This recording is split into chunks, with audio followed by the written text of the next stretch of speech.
Hello बच्चों, first of all सभी को जय श्री श्याम। टॉपिक जो आपका है आज का वो वर्ड, मात्रा, स्वर, छंद, उनके प्रकार। इन चारों पांचों का समझना बहुत जरूरी है हिंदी भाषा को डीपली पढ़ने के लिए। तो आप ध्यान देंगे तो आपको एक बार में समझ में आ जाएगा और इस वीडियो को देखने के बाद आपके लिए हिंदी को पढ़ना और समझना बहुत आसान हो जाएगा।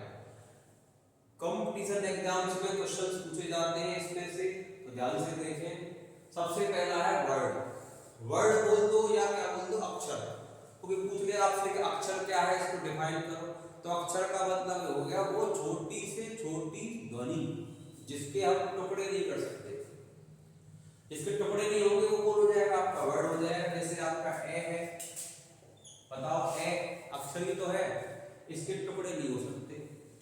ई है, क है, ख है, ग है, इनके आप टुकड़े नहीं कर सकते।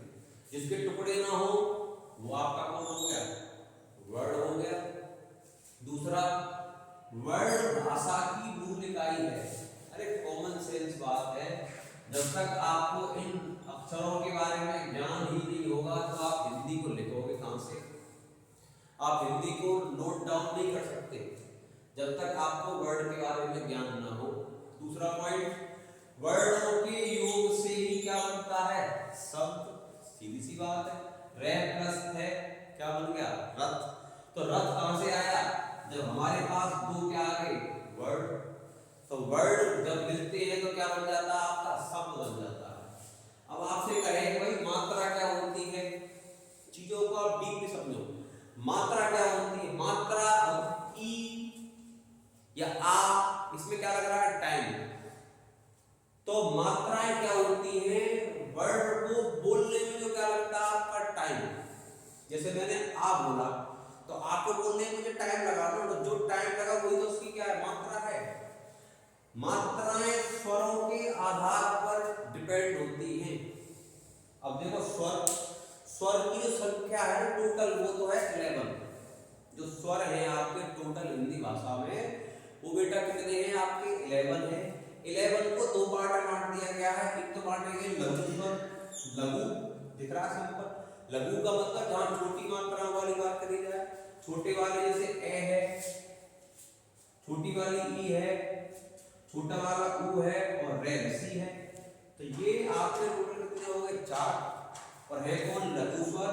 इसकी जो मात्रा है, जो मात्रा ए पे जो छोटी की मात्रा आ रही है, इसको हम काउंट क्या मानते हैं, 1, अर्थात 1 काउंट कर लेंगे। और एक होता है गुरु स्वर। अब गुरु स्वर जो होता है ये कितने होते हैं बेटा आपके, 7। जितने बड़े बड़े, बड़ा वाला कौन सा है, बड़ा आ, बड़ी ई, बड़ा ऊ, छोटी ए, बड़ी ए, छोटा ओ, बड़ा हो, ये कितने हो गए, काउंट करो, 1 2 3 4 5 6 7, ये 7 हो गए। अब इनकी जो मात्रा है ना उसे हम 2 मानते हैं। क्या मानते हैं, मात्रा को 2 में काउंट करते हैं। 2 का मतलब सिंपल को कैसे करेंगे, एस से। अब देखो इन मात्राओं के बेस पे ही मैंने यहाँ एग्जांपल लिए हैं। जैसे हनुमान है, अब आपसे कहा जाए कि हनुमान पे कितनी मात्रा है, इनको कैलकुलेट करके बताओ। तो बड़ा सिंपल है का मतलब छोटा आ रहा है तो इसे काउंट क्या करेंगे, 1। ने पे मात्रा कौन सी वाली है बेटा, छोटे ऊ की मात्रा है, छोटे ऊ की मात्रा है तो इसे क्या काउंट करेंगे, 1। और जो मैं है इसमें मात्रा कौन सी आ रही है, बड़े आ वाली, तो बड़े आ की मात्रा को क्या बोलते हैं, एस। फिर अगला क्या है, ने, सिंगल है, इसे क्या मान लेंगे, 1। तो मात्राएं कितनी होंगी बताना, 1 2 4 5। टोटल मात्राएं कितनी होंगी हनुमान पर, 5। अब मंगल की बात करें, मंगल में मैं एक तो ए है और एक पंक्ति बिंदी है, इसलिए क्या काउंट करते हैं, 2। उसके बाद गे, गे पे छोटे आ की मात्रा है 1, ले पे छोटे आ की मात्रा है 1 2 3 4, कितनी होगी तुम्हारा, 4। कपीस में देखो आप, के में छोटे आ की मात्रा है, इसे क्या काउंट करेंगे, 1। और जो पे के साथ मात्रा कौन सी वाली है, बड़ी ई की, तो बड़ी ई की मात्रा को क्या बोलते हैं, 2। 2 का मतलब कौन हो गया, एस। और जो से है, से तो सिंगल है, सिंगल का मतलब छोटे आ की मात्रा है, इसे क्या काउंट करेंगे, 1। तो 1 और 2 3 3 और 1 4, इसमें कितनी मात्रा होगी आपकी, 4।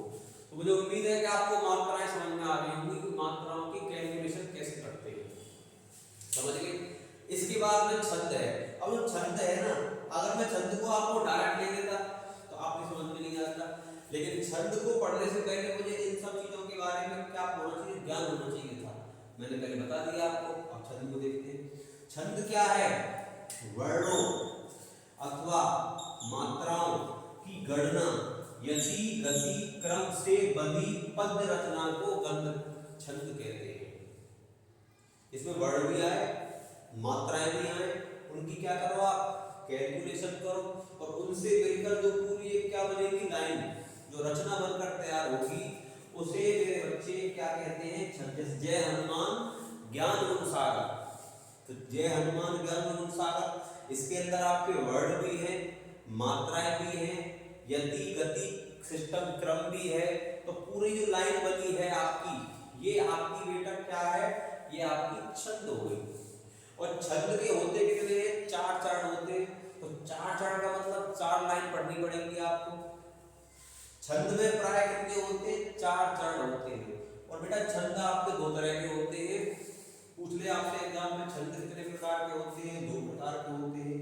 एक होता है मात्रिक छंद। तो मात्रिक का मतलब जिसमें मात्राओं की गणना की जाए, जिस छंद में मात्राओं की गणना करी जाएगी वो मात्रिक छंद हो जाएगा, और जिस छंद में वर्णों की गणना की जाएगी वो आपका वर्णिक छंद हो जाएगा। That's all. आशा करता हूँ कि आपको समझ में आ गया होगा। Thank you for watching.